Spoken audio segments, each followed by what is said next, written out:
ഒരു നാട്ടിൽ ഒരു ചേട്ടൻ ഒരു സൈക്കിൾ റിക്ഷയിൽ കയറി.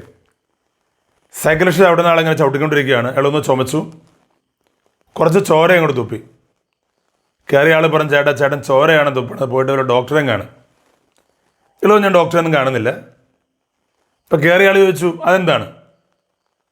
അപ്പോൾ അയാൾ പറഞ്ഞു, എനിക്കൊരു മകളുണ്ട്, അവളുടെ കല്യാണമാണ്, 10,000 രൂപയുടെ കെട്ടാൻ എനിക്ക് എൻ്റെ കൊച്ചിൻ്റെ കല്യാണം നടത്താൻ പറ്റില്ല.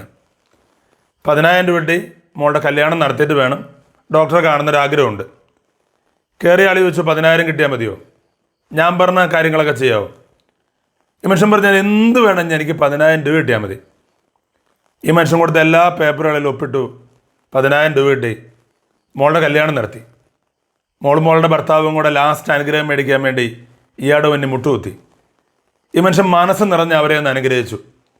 അവരുടെ കാറിൽ കയറി അങ്ങ് പോയി. ഈ മനുഷ്യൻ ഒന്നോടെ ചുമച്ചു, കുറേ ചോര അങ്ങോട്ട് തുപ്പി. അയാൾ അവിടെ പടഞ്ഞു വീണ് മരിച്ചു. 1.5 മണിക്കൂർ കഴിഞ്ഞപ്പോൾ മെഡിക്കൽ കോളേജിൽ നിന്ന് ഒരു ആംബുലൻസ് വന്ന് ഇയാളുടെ ഡെഡ് ബോഡി എടുത്തിട്ടുണ്ട് പോയി. സ്വന്തം ഡെഡ് ബോഡി മെഡിക്കൽ കോളേജിലെ കുട്ടികൾക്ക് പഠിക്കാൻ 10,000 രൂപയ്ക്ക് വിറ്റ കരാർ മനുഷ്യൻ ഒപ്പിട്ട് സ്വന്തം ഡെഡ് ബോഡി വിറ്റിട്ടാണ് ആ മനുഷ്യൻ മോളുടെ കല്യാണം നടത്തിയത്. അമ്മമാരെ പോലെ ചില കുടുംബങ്ങളിൽ വേദന അനുഭവിക്കുന്നവരാണ് അച്ഛന്മാർ. അവരങ്ങനെ ആരോടും പറയാറുമില്ല, അവരെപ്പറ്റി ആരും അങ്ങനെ പറയാറില്ല. നമുക്ക് എല്ലാ അച്ഛന്മാരെയും ഒന്ന് ഓർക്കാം.